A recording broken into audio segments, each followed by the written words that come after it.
한 남자가 퇴근길에 정장을 입고 차를 몰고 있었다. 그는 위협적인 행동을 한 적도 없었고 교통법규를 위반한 적도 없었다. 그저 조용히 집으로 돌아가던 중이었다. 하지만 그의 외모와 억양이 전형적인 한국인과 다르다는 이유만으로 그는 의심스러운 인물로 낙인 찍혔고 차보닛 위에 손을 올리라는 지시를 받았다. 그는 충분히 목소리를 높여 항의할 수도 있었을 것이다. 하지만 대신 그는 조용히 지갑을 꺼내 한 장의 배지를 보여주었다. 그 순간 상황은 완전히 뒤바뀌었다. 이 이야기는 단순히 차별을 겪은 한 사람의 이야기가 아니다. 이는 차별에 맞서 조용한 품격으로 대응한 한 사람의 이야기다. 그리고 그 품격은 한 조직의 시스템을 흔드는 변화의 시작점이 되었다. 오늘 나는 편견 앞에서도 품위를 잃지 않았던 한 사람의 실화를 여러분께 들려드리고자 한다. 안녕하세요. 제 이름은 김민재입니다. 현재 서울경찰서 내부조사과장으로 일하고 있지만 얼마 전까지만 해도 제가 이런 자리에 오를 거라고는 상상도 하지 못했습니다. 저는 한국계 베트남인 2세로 항상 두 문화의 경계에서 정체성에 대해 고민하며 살아왔습니다. 부모님 세대의 헌신과 고난을 보며 자란 저는 정의를 추구하는 방식, 특히 소수자의 목소리에 귀 기울이는 방식에 깊은 영향을 받았습니다. 오늘은 제 인생, 아니 제 경찰로서의 경력 전체를 뒤흔들었고 동시에 저에게 큰 사명감을 안겨준 한 사건에 대해 이야기하고자 합니다. 따뜻한 녹차 한 잔을 준비하시고 편안히 들어보시면 좋겠습니다. 그날은 정말로 힘든 하루였다. 서울경찰서에서 끝없는 서류 작업과 회의에 파묻혀 머리가 어지러울 지경이었다. 사무실을 나온 시간이 이미 저녁을 훌쩍 넘긴 시각이었다.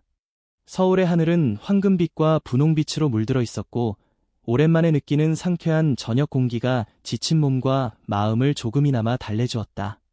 제 오래된 현대 소나타는 강남의 도로 위를 부드럽게 달렸고 에어컨 온도를 조절하며 라디오에서 흘러나오는 잔잔한 음악을 들었다. 복잡했던 하루의 스트레스를 날려버리기에 완벽한 순간이었다. 익숙한 교차로에 다다랐을 때 신호등이 노란색으로 바뀌는 것을 보았다. 속도를 줄이며 정지선 앞에서 차를 멈췄다. 하지만 바로 그 순간 일이 터졌다. 내 차 뒤에서 날카로운 사이렌 소리와 함께 파란빛과 빨간빛이 번쩍였다. 백미러를 통해 보니 경찰차가 내 차 바로 뒤에 바짝 붙어 있었다. 내가 뭔가 잘못했나? 잠시 당황했지만 침착하게 차를 길가로 세웠다. 경찰차에서 한 경찰관이 내렸다. 그는 30대 중반 정도로 보였고 짧게 깎은 머리와 가슴에 빛나는 배지를 달고 있었다.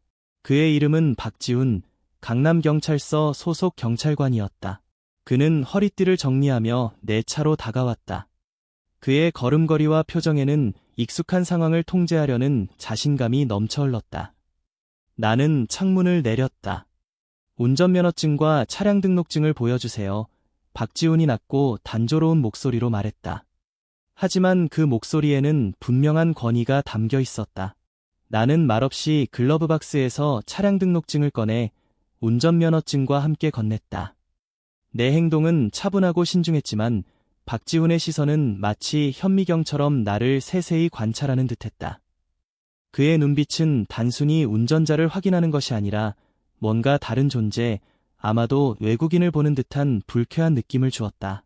어린 시절부터 익숙했던 보이지 않는 벽 같은 시선이었다.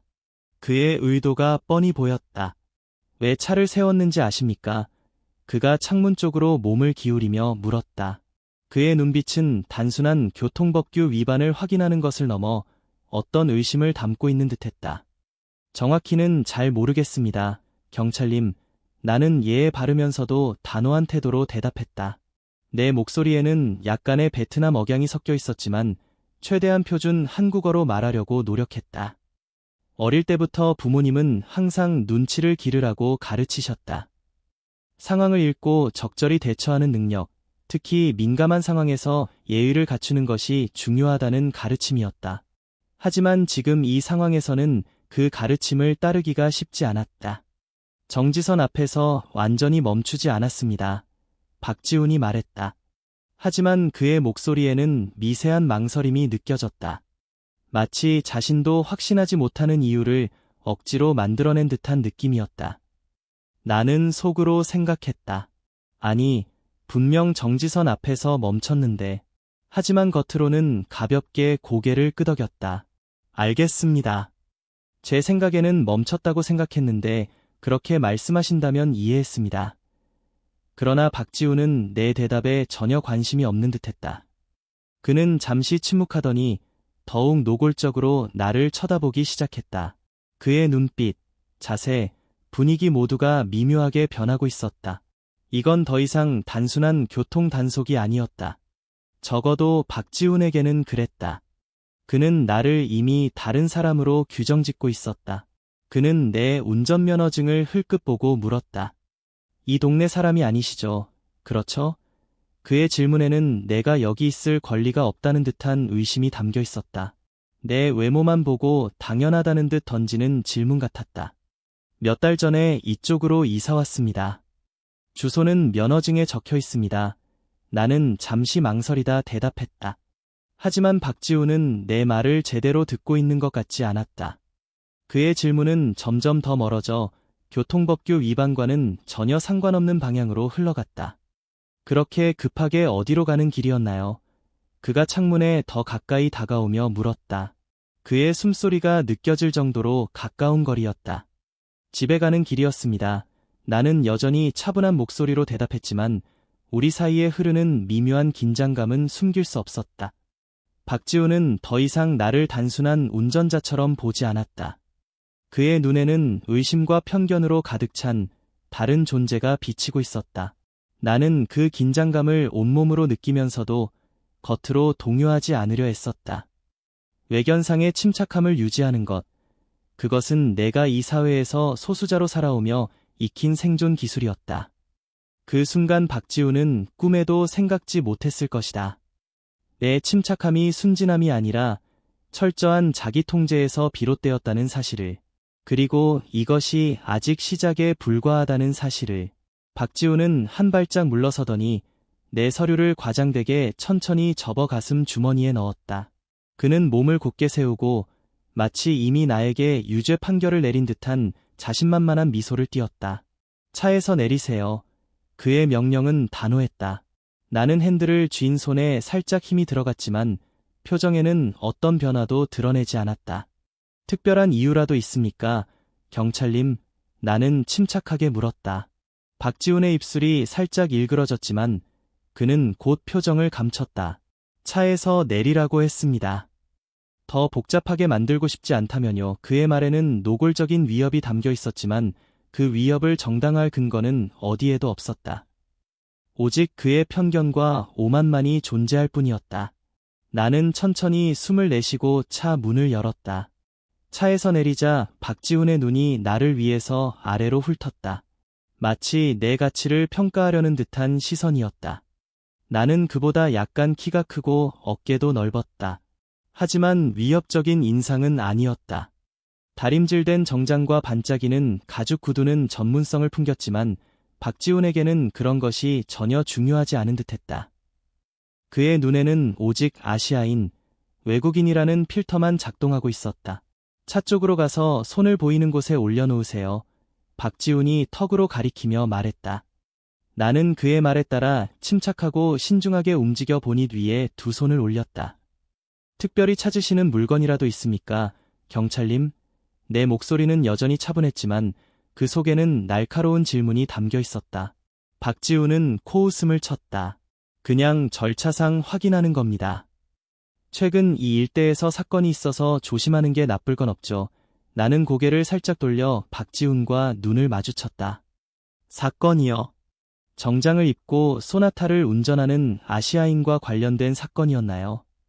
아니면 이 상황이 제 외모와 더 관련이 있는 건 아닐까요? 내 질문은 예상치 못한 펀치처럼 박지훈에게 날아갔다. 그의 침착함이 잠시 흔들리는 것이 보였다. 그는 자세를 바로잡고 반사적으로 손을 허리띠 쪽으로 가져갔다. 말 조심하세요. 그의 목소리가 굳어졌다. 그냥 질문한 겁니다. 경찰님, 나는 반항 대신 조용하지만 확신의 찬 목소리로 대답했다. 오히려 그런 내 태도가 그를 더 불안하게 만드는 듯했다.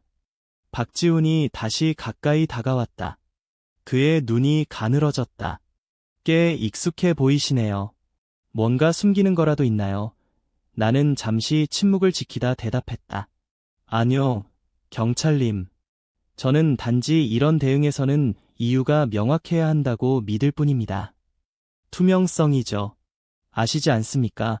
박지훈은 콧소리를 냈지만 대답하지 않았다. 그는 차 앞에서 작은 원을 그리며 왔다 갔다 했다. 내가 보이는 일반적인 반응, 두려움, 말더듬, 불안한 몸짓이 전혀 나타나지 않자 그는 분명 당황하고 있었다. 내 침착함과 통제된 모습이 오히려 그를 불안하게 만들었고 상황을 그의 통제 밖으로 밀어내고 있었다. 꽤 자신만만해 보이네요. 박지훈이 혼잣말처럼 중얼거렸다. 마치 다음에 무슨 일이 일어날지 다 아는 것처럼. 나는 그의 미끼를 물지 않고 고개를 살짝 기울였다. 자신만만함의 문제가 아닙니다. 경찰님. 존중의 문제죠. 어릴 때부터 배운 타인에 대한 존중. 그것은 내 깊은 가치관이었다. 박지훈은 나를 돌아보았다. 그의 얼굴에 떠있던 자신만만한 미소는 사라지고 대신 날카로운 방어적인 태도가 자리 잡았다. 그는 반박하려 입을 열었지만 말이 나오지 않았다. 내 침착함이 그의 균형을 무너뜨리고 있었고 그는 그걸 몹시 싫어하는 듯했다. 침묵이 길어질수록 우리 사이의 긴장감은 마치 전기가 흐르는 듯 팽팽해졌다. 박지훈은 이 상황이 자신이 예상한 대로 진행되지 않는다는 것을 깨닫기 시작한 듯했다. 하지만 그는 물러서지 않고 오히려 더 공격적으로 나오는 듯했다. 진짜 시련이 이제 막 시작되려 하고 있었다. 그의 오만과 편견이 그를 어디까지 몰아넣을지, 그리고 그게 어떤 결과를 가져올지. 박지훈은 허리띠에 찬 권총집을 손가락으로 가볍게 두드렸다. 그의 좌절감은 이제 더 이상 감출 수 없었다. 그는 분명히 도전받는 상황에 익숙하지 않았고, 특히 나 같은 사람, 그가 이미 다름으로 규정지은 아시아 사람에게 도전받는 것에는 더더욱 익숙하지 않았다. 그의 시선이 다시 나를 훑었다. 마치 자신의 행동을 정당화할 어떤 이유를 찾으려는 듯했다. 무기 소지 여부를 확인해야 합니다. 박지훈이 단호하고 차가운 목소리로 말했다. 나는 미간을 살짝 찌푸렸지만 여전히 목소리에 침착함을 유지했다. 무기요? 저를 무기를 소지한 사람처럼 보이시나요? 제 옷차림과 현재 상황을 보세요, 경찰님. 나는 다림질한 정장과 반짝이는 가죽 구두를 가리키며 부드럽지만 날카로운 제스처를 취했다. 박지훈의 턱이 굳어졌고 그의 침착함이 잠시 흔들리는 것이 보였다. 2번 말하게 하지 마세요. 그가 대답했는데 그의 목소리에는 노골적인 위협이 담겨 있었다. 나는 잠시 망설였다. 이 부당한 요구에 얼마나 따를 것인가? 하지만 지금은 그의 의도를 끝까지 확인하는 것이 더 중요하다고 판단했다. 나는 분노를 억누르고 한국 문화에서 배운 눈치, 상황을 읽고 적절히 대처하는 능력을 발휘하기로 했다. 나는 천천히 몸을 돌려 현대 소나타 차량의 보닛 위에 2손을 얹었다.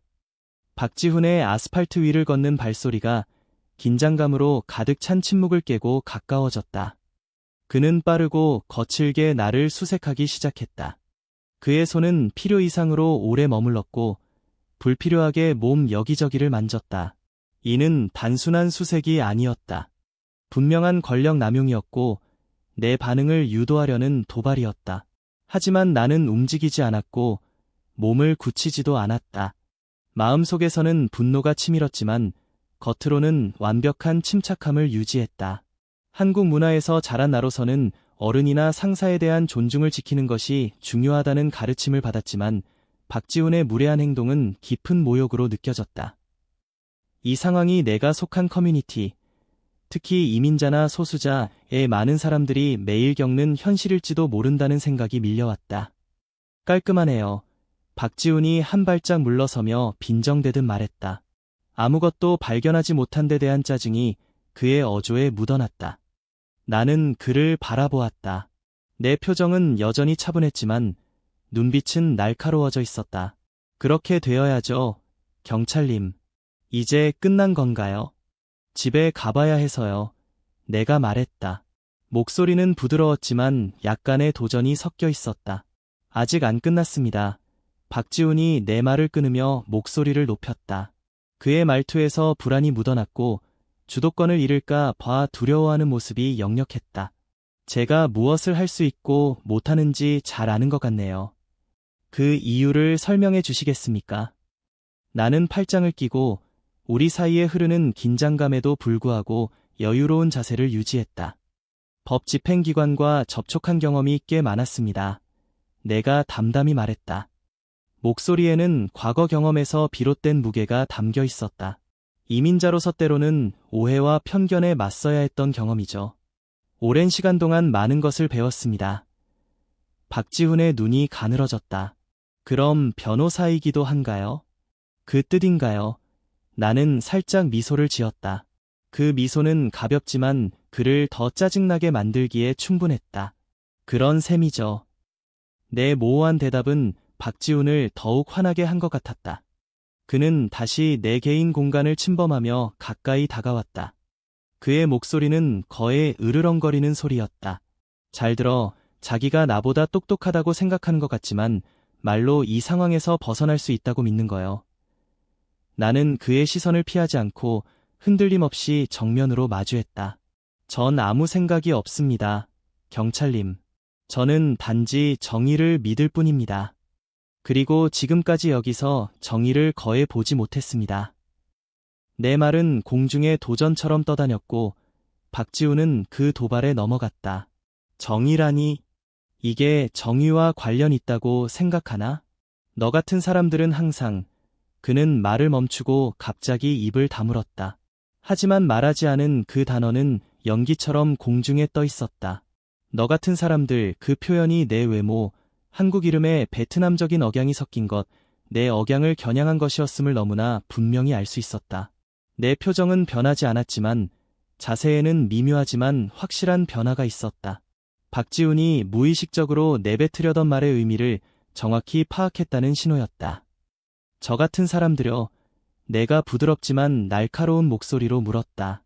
혹시 제가 아시아 사람처럼 보인다는 이유로 그러시는 건가요? 박지훈이 놀라며 한 발짝 물러섰다.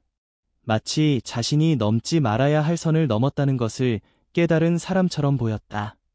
무슨 말을 하는지 알 거요. 그가 중얼거렸지만 몇 분 전에 자신만만한 태도는 어디에도 없었다. 알 것 같습니다. 내가 조용히 대답했다.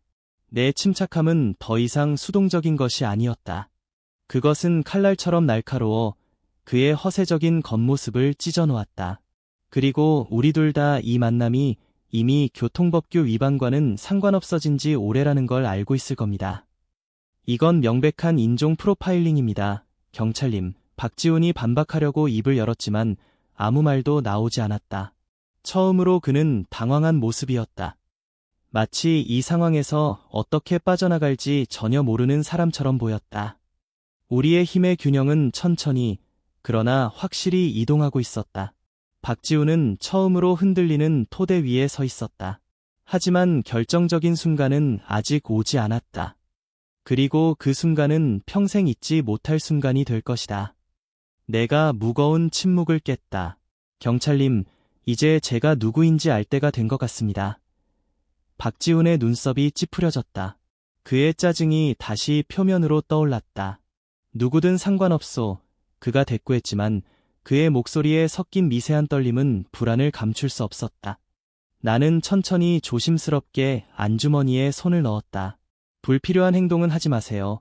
내가 그의 손이 반사적으로 권총집 근처로 움직이는 것을 보며 침착하게 말했다. 이걸 보여드리고 싶을 뿐입니다. 나는 지갑을 꺼내 펼쳤다. 거기에는 서울경찰서의 금속 배지가 반짝이고 있었다. 김민재입니다. 내가 이웃에게 자신을 소개하듯 평범한 톤으로 말했다. 저는 서울경찰서 내부조사과장입니다. 박지훈은 그 자리에서 얼어붙은 듯했다. 그의 눈이 배지를 보고 다시 내 얼굴을 보았다. 마치 모든 것이 농담일 수 있기를 바라는 듯했다. 하지만 내 표정에는 웃음이 전혀 없었다. 오직 조용한 존엄성과 약간의 실망만이 스며 있었다. 내부조 사과장이라니요. 박지훈이 갈라진 목소리로 되물었다. 그의 얼굴이 창백해졌다. 네, 그가 말을 끝낼 틈을 주지 않고 이어갔다. 저는 경찰관의 직무수행을 감독하고 이 배지를 단 사람들이 배지가 상징하는 정직과 가치를 지키도록 보장하는 역할을 맡고 있습니다. 이는 모든 시민을 인종이나 출신에 관계없이 공정하게 대우하는 것을 포함합니다. 박지훈의 자신만만했던 태도는 순식간에 무너졌다. 그는 본능적으로 한 발짝 물러서며 허리띠에서 손을 떼었다. 마치 자신의 권위의 무게가 갑자기 너무 무겁게 느껴진 듯했다. 나는 그가 무의식적으로 만든 거리를 좁히며 한 발짝 다가갔다. 이 만남에서 가장 문제되는 부분이 무엇인지 아십니까? 박지훈 경찰님, 내가 차갑지만 날카로운 목소리로 물었다. 그는 대답할 수 없었다. 마치 늪에 빠진 것을 이제 막 깨달았지만 어떻게 빠져나올지 모르는 사람처럼 보였다. 인종 프로파일링이 아닙니다. 내가 이어갔다. 물론 그 자체로도 충분히 나쁘지만 이유 없는 상황 악화도 아닙니다. 가장 큰 문제는 당신이 지금 누구와 이야기하고 있는지도 모른 채 이 모든 일을 저질렀다는 사실입니다. 내 목소리는 점점 더 힘이 실렸다. 당신은 제가 제 권리를 모를 거라고, 당신이 맹세한 법을 이해하지 못할 거라고 생각했겠죠. 그저 제 외모가 당신의 기대와 달랐기 때문일 겁니다. 왜 그랬을까요, 박지훈? 그는 입을 열었지만 아무 말도 나오지 않았다. 내 시선은 그를 꿰뚫듯 고정되어 있었다. 제가 당신이 존중할 만한 사람의 모습이 아니었기 때문이겠죠. 내가 그의 생각을 대신 말했다. 내 말에는 분노가 아니라 엄격한 사실의 무게가 담겨 있었다. 그리고 이는 제 문제만이 아닙니다. 경찰님. 이는 당신이 이 제복을 입고 만나는 모든 사람들에게 해당되는 문제입니다. 특히 저처럼 이민자이거나 소수민족에 속한 사람들에게 더욱 그렇습니다. 박지훈의 어깨가 살짝 처졌다. 내 말의 무게가 그의 어깨를 짓누르는 듯했다. 그는 내 손에 든 배지를 다시 한번 흘깃보았다. 마치 잘 보지 않으면 마법처럼 사라질까 봐 걱정하는 듯했다. 나는 한 발짝 물러서며 그에게 숨을 쉴 여유를 주었지만 내 목소리는 여전히 날카로움을 잃지 않았다. 이제부터 이렇게 될 겁니다. 내가 말했다. 당신은 한 발짝 물러서서 제 서류를 돌려주고 다음에 무슨 말을 할지 매우 신중하게 생각해야 합니다. 박지훈의 입술이 살짝 열렸지만 그는 망설였다. 저항할까 아니면 순응할까 고민하는 것이 분명했다. 그 망설임이 그의 발목을 잡았다. 나는 목소리를 낮추며 덧붙였다. 당신은 다시 저를 만나게 될 겁니다. 도로에서 멈춘 운전자로서가 아니라 당신이 이 배지를 계속 달 자격이 있는지 결정할 책임을 가진 사람으로서요. 박지훈은 침을 삼켰다. 그의 얼굴이 붉게 달아올랐다. 이 순간의 무게가 그의 온몸을 짓누르는 듯했다. 그는 주머니에서 손을 뻗어 내 운전면허증과 차량 등록증을 꺼냈다. 서류를 건네는 그의 손은 미세하게 떨리고 있었다. 나는 말없이 서류를 받아 지갑에 넣었다. 차문 손잡이에 손을 올리고 잠시 멈췄다. 나는 고개를 돌려 박지훈을 마지막으로 바라보았다. 내 시선이 그의 눈과 맞닿았다. 이 순간을 기억하세요. 내가 말했다. 배지는 당신을 다른 누구보다 우월한 사람으로 만들지 않습니다. 배지는 당신이 모든 사람에게 책임을 져야 한다는 것을 의미합니다. 백인이든 히스패닉이든 아시아인이든. 나는 차에 올라 엔진을 켰다.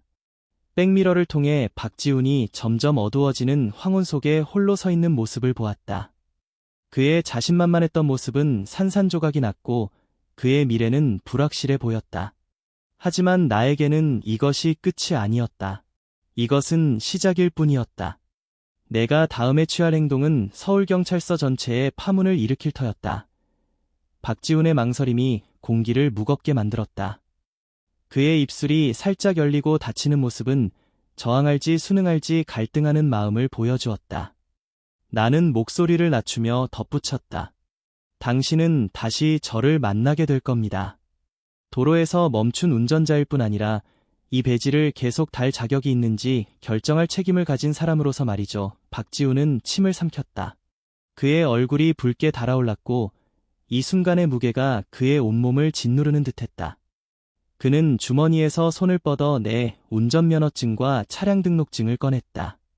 서류를 건네는 그의 손은 미세하게 떨리고 있었다. 나는 말없이 서류를 받아 지갑에 넣었다. 차문 손잡이에 손을 올리고 잠시 멈췄다. 나는 고개를 돌려 박지훈을 마지막으로 바라보았다. 내 시선이 그의 눈과 맞닿았다. 이 순간을 기억하세요. 내가 말했다. 배지는 당신을 다른 누구보다 우월한 사람으로 만들지 않습니다. 배지는 당신이 모든 사람에게 책임을 져야 한다는 것을 의미합니다. 백인이든 히스패닉이든 아시아인이든. 나는 차에 올라 엔진을 켰다. 백미러를 통해 박지훈이 점점 어두워지는 황혼 속에 홀로 서 있는 모습을 보았다. 그의 자신만만했던 모습은 산산조각이 났고 그의 미래는 불확실해 보였다. 하지만 나에게는 이것이 끝이 아니었다. 이것은 시작일 뿐이었다. 내가 다음에 취할 행동은 서울경찰서 전체에 파문을 일으킬 터였다. 집으로 가는 길은 조용했지만 내 머릿속은 전혀 그렇지 않았다. 그 만남이 머릿속에서 반복해서 맴돌았다. 특별해서가 아니라 오히려 너무도 흔한 일이라서였다. 박지훈은 내가 경험한 첫 번째 편견을 가진 경찰이 아니었고 마지막도 아닐 터였다. 하지만 이번은 달랐다. 이번에는 내가 행동할 권한이 있었다. 그리고 나는 그 권한을 사용할 결심을 했다. 개인적인 불쾌감 이상으로 내가 속한 이 조직과 사회에 더 큰 변화를 가져와야 한다는 책임감을 느꼈다. 한국인으로서 내가 겪은 부당한 대우가 다른 소수자, 특히 언어와 문화의 장벽 앞에서 더 취약할 수 있는 사람들에게 반복되지 않도록 막을 의무가 있다고 느꼈다. 다음 날 나는 서울경찰서 내부조사과 사무실 책상에 앉아 있었다. 아침 햇살이 블라인드 사이로 새어 들어왔다. 내 앞에는 박지훈 경찰관 즉 제임스 앤더슨의 파일이 펼쳐져 있었다. 그의 기록은 결코 깨끗한 것이 아니었다. 비전문적인 행동, 과도한 차량 정지 요구, 적절히 처리되지 않은 모호한 오해에 대한 작은 불만 사항들이 기록되어 있었다. 하지만 매번 주의나 경고 수준에서 끝난 것이었다. 나는 의자 등받이에 기대며 손을 깍지 끼고 생각에 잠겼다. 이는 박지훈 개인의 문제가 아니라 더 큰 문제였다. 그는 예외적인 존재가 아니라 깊은 문제의 증상이었다. 나는 상처에 반창고를 붙이는 대증요법에는 관심이 없었다. 사무실 문을 두드리는 소리가 내 생각을 끊었다. 내 비서인 김영희가 보고서 묶음을 들고 들어왔다. 안녕하세요, 과장님. 지난달 직무 위반 사례 보고서입니다. 그리고 서장님께서 다음 주 부서 검토 회의에 대해 다시 상기시켜 달라고 하셨습니다. 나는 고개를 끄덕이며 서류를 받았다. 고맙습니다, 영희 씨. 그리고 오늘 오후에 서장님과 면담 일정을 잡아주시겠어요? 이야기하고 싶은 게 있습니다. 김영희는 내 목소리에 담긴 무게를 느낀 듯 잠시 망설이다 대답했다. 알겠습니다, 과장님. 그녀는 조용히 사무실을 나갔다. 나는 다시 박지훈의 파일을 바라보았지만 내 생각은 한 명의 경찰에게만 머물지 않았다. 이는 한 사람과 한 번의 사건 이상으로 훨씬 큰 문제였다. 박지훈 같은 사람이 자신의 우월함을 느낄 수 있는 조직 문화에 관한 문제였다. 내가 아는 한 가지는 문화가 위에서 시작된다는 것이었다. 나는 이 문제를 개인적인 차원의 해결을 넘어 구조적인 변화를 가져와야 한다고 결심했다. 그날 오후 나는 서장과 회의실에서 마주 앉았다. 실용적이고 단호한 태도를 가진 베테랑인 서장은 의자 등받이에 기대며 내가 겪은 교통정지 사건에 대해 자세히 설명하는 것을 주에 깊게 들었다. 그의 표정은 진지했다. 이것을 단순히 또 하나의 불쾌한 경험으로 처리할 수도 있었을 겁니다. 내가 침착하지만 단호한 목소리로 말했다. 하지만 그렇게 했다면 큰 실수가 됐을 겁니다. 박지훈 경찰의 행동은 단발적인 사건이 아닙니다. 이는 우리가 아직 해야 할 일이 얼마나 많은지를 보여주는 거울과 같은 것입니다. 저뿐만 아니라 저의 한국계 커뮤니티를 포함한 많은 소수민족 주민들이 겪고 있을지도 모를 현실입니다. 특히 한국어를 유창하게 하지 못하거나 자신의 권리를 잘 알지 못해 부당한 대우를 받아도 침묵할 수밖에 없는 사람들을 생각하면 더욱 그렇습니다.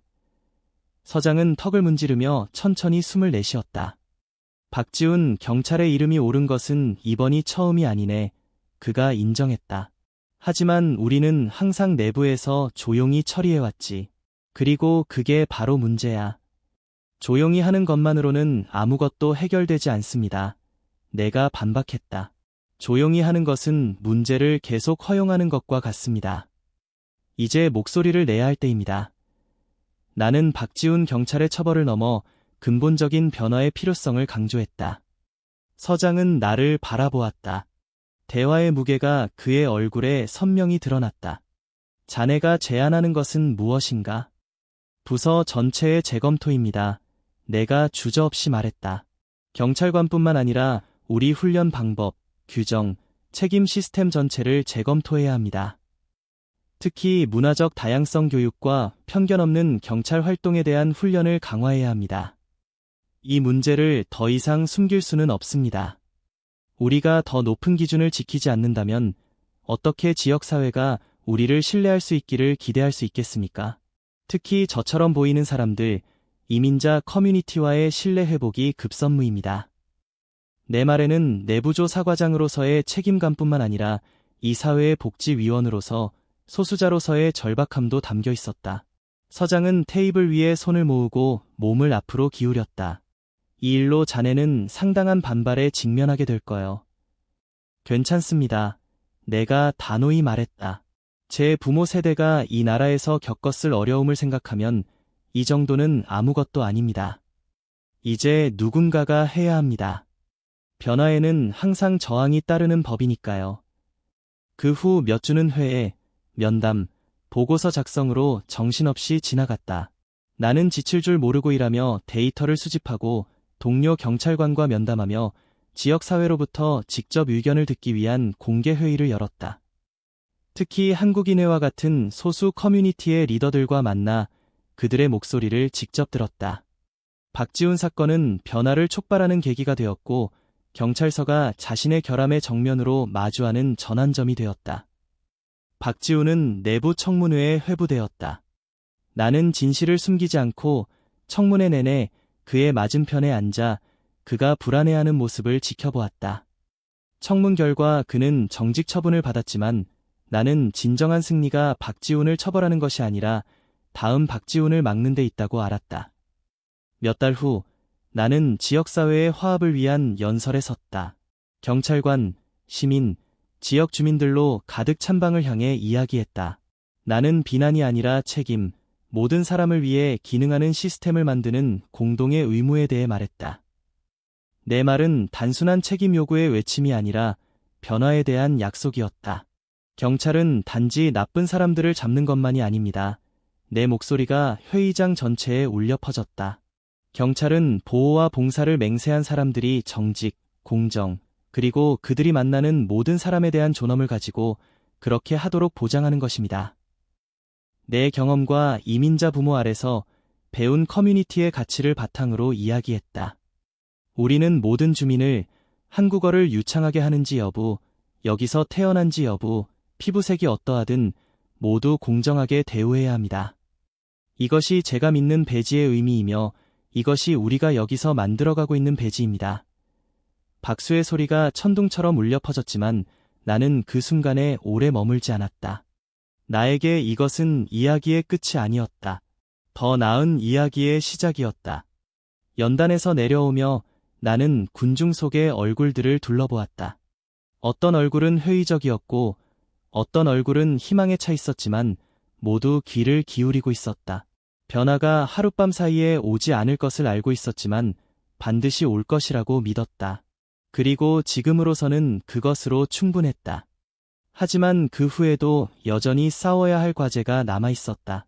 나는 내부조 사과장으로서 제 역할을 넘어 지역사회와 경찰서 사이에 다리를 놓는데 더 많은 시간을 쏟았다. 문화적 다양성 훈련 프로그램을 설계하고 소수자 커뮤니티와의 대화 채널을 열었다. 처음에는 저항이 거셌다. 일부 경찰관들은 제안을 불편해했고 일부 지역 주민들은 경찰을 여전히 불신했다.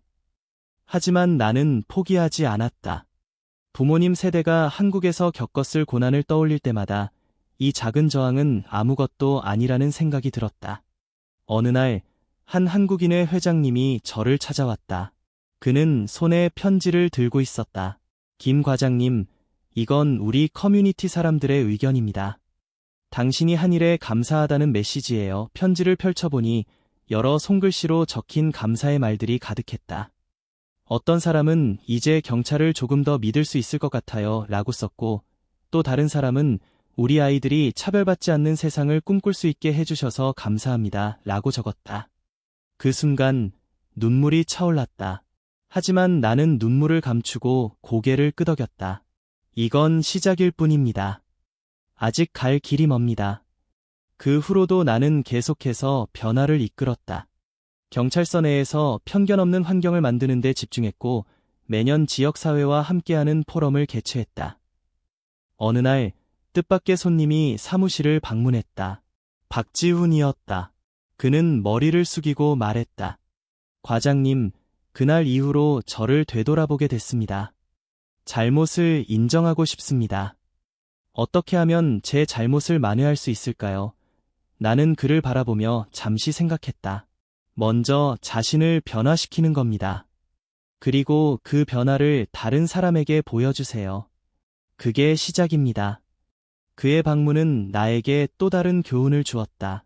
변화는 한 사람에게서 시작될 수 있고 그 작은 변화가 더 큰 파도를 만들 수 있다는 것을. 나는 여전히 싸우고 있지만 이제 그 싸움은 더 이상 혼자가 아니었다. 지역사회와 경찰서의 많은 사람들이 함께하고 있었다. 그리고 그 사실이 나를 앞으로 나아가게 했다. 몇 년이 흘렀다. 서울경찰서는 예전과는 다른 모습으로 변해가고 있었다. 문화적 다양성 훈련은 이제 의무 과정이 되었고 소수자 커뮤니티와의 대화는 정기적으로 이루어졌다. 여전히 완벽하지는 않았지만 변화의 조짐은 분명히 보였다. 나는 여전히 내부조사과장으로서 제 역할을 다하고 있었지만 이제는 더 큰 그림을 그리기 시작했다. 이 변화가 서울을 넘어 전국으로 확산되기를 바랐다. 어느 날 나는 사무실에서 한 통의 편지를 받았다. 발신인은 익숙하지 않았지만 편지 봉투에는 손으로 쓴 김 과장님께라는 글씨가 적혀 있었다. 편지를 열어보니 한 젊은이가 보낸 감사 편지였다. 그는 한국계 이민자 2세로 몇 년 전 교통정지 사건에서 불공정한 대우를 받았지만 제 덕분에 자신감을 되찾았다고 썼다. 과장님의 이야기가 저에게 용기를 주었어요. 이제 저도 제 권리를 지킬 수 있는 사람이 되고 싶습니다. 그 편지를 읽으며 내가 시작한 일이 다른 사람들에게까지 영향을 미쳤다는 사실에 가슴이 따뜻해졌다. 하지만 동시에 새로운 도전도 찾아왔다. 일부 보수적인 경찰관들은 여전히 저항했고 지역사회 일부에서는 여전히 불신이 남아있었다. 나는 이러한 저항을 극복하기 위해 더 많은 노력을 기울였다. 포럼을 열고 개인적인 만남을 가지며 경찰관들과의 대화를 통해 그들의 시각을 바꾸려 했었다. 어느 날 한 젊은 경찰관이 나를 찾아왔다. 그는 과장님, 저도 박지훈처럼 실수할까 봐 두렵습니다. 어떻게 해야 합니까? 라고 물었다. 나는 미소 지으며 말했다. 두려움은 자연스러운 거예요. 중요한 건 그 두려움을 인정하고 더 나은 사람이 되려는 노력을 멈추지 않는 겁니다. 제가 여기서 당신을 돕겠습니다. 시간이 흘러 나는 은퇴를 앞두게 되었다. 마지막 날 서울경찰서 강당에서 동료들과 지역 주민들이 모여 제를 위한 송별회를 열었다. 서장이 연단에 올라 말했다. 김 과장님은 우리 경찰서를 더 나은 곳으로 만든 사람입니다. 그의 헌신은 앞으로도 기억될 겁니다. 박수 소리가 강당을 가득 채웠다. 나는 연단에 올라 마지막 말을 남겼다. 저는 여기서 끝나는 게 아닙니다. 여러분 모두가 이 변화를 이어가야 합니다. 배지는 권력이 아니라 책임의 상징입니다. 그걸 잊지 마세요. 송별회 후 나는 사무실을 정리하며 배지를 내려놓았다. 창밖으로 서울의 야경이 펼쳐졌다. 니안 사인들이 반짝이며 강남의 밤을 수놓았다. 그 순간 나는 부모님 세대가 겪었을 고난과 제가 그들의 희생 위에 세운 작은 성과를 떠올렸다. 완벽하지 않았지만 이 길은 계속되어야 했다. 나는 배지를 손에 들고 미소 지었다.